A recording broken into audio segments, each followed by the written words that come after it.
আপনার জীবনে নিশ্চয়ই এমন কোনো না কোনো ঘটনা ঘটেছে যখন আপনি বলেছিলেন, ইস, এটা আমার সাথে কেন হলো, এটা আমার সাথে না হলেই পারতো, কিন্তু পরে আপনার মনে হয়েছে যে যা হয়েছে ভালোর জন্যই হয়েছে। কেন এরকম হয় জানেন?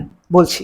আজকে আমি যে বইটি পড়ছি সেই বইয়ের লেখক এই বিষয়টা নিয়ে একটা কথা বলেছেন। তিনি বলেন, এক সময় যা আমাদের কাছে খারাপ বলে মনে হয় তাই পরে আমাদের জন্য ভালো হয়ে উঠতে পারে, এবং অন্য সময় যা আমাদের কাছে ভালো মনে হয় তাই পরে আমাদের জন্য খারাপ হয়ে যেতে পারে। অর্থাৎ লেখক এখানে এটাই বলেছেন যে জীবনের কোনো ঘটনাকে আমরা তাৎক্ষণিকভাবে ভালো বা খারাপ বলে বিচার করলেও সময়ের সাথে সাথে সেই বিচার অনেক সময় বদলে যেতে পারে। মানুষের জ্ঞান ও দৃষ্টিভঙ্গি সীমিত হওয়ায় আমরা বর্তমান মুহূর্তের অনুভূতির ভিত্তিতে সিদ্ধান্ত নেই, কিন্তু ভবিষ্যতে গিয়ে সেই ঘটনার প্রকৃত প্রভাব ভিন্ন হতে পারে। উদাহরণ হিসেবে ধরা যাক, কেউ একটি চাকরি হারালো। সেই মুহূর্তে এটি তার কাছে খুবই খারাপ ঘটনা বলে মনে হবে, কিন্তু পরে হয়তো সে আরো ভালো কোনো চাকরি পেয়ে গেল কিংবা ব্যবসা শুরু করে সফল হলো। তখন সে বুঝতে পারে যে চাকরি হারানোটাই তার জীবনে উন্নতির পথ খুলে দিয়েছিল। একইভাবে আবার প্রথমে কোনো কিছু খুব ভালো মনে হলেও পরে তা ক্ষতির কারণ হতে পারে। জীবনের প্রতিটি ঘটনার তাৎক্ষণিক ফল দেখে হতাশ বা অতিরিক্ত আনন্দিত না হয়ে আমাদের সময়ের অপেক্ষা করা উচিত, কারণ অনেক ঘটনার প্রকৃত মূল্য ও অর্থ কেবল ভবিষ্যতেই স্পষ্ট হয়। তাই জীবনের উত্থান পতনকে শান্তভাবে গ্রহণ করা এবং প্রতিটি ঘটনা থেকে শিক্ষা নেওয়াই বুদ্ধিমানের কাজ।